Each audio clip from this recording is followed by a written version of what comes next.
Diya in 6 feet. 7 feet in Diya now. 7 feet. 7 feet in Diya now. இப்போ அடுத்தது தியா வந்து 8-10 போகிறா.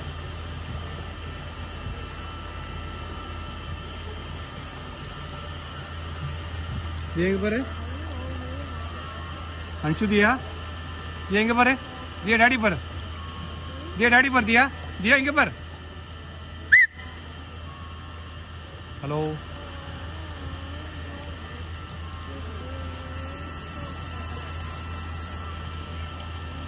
इंगे पर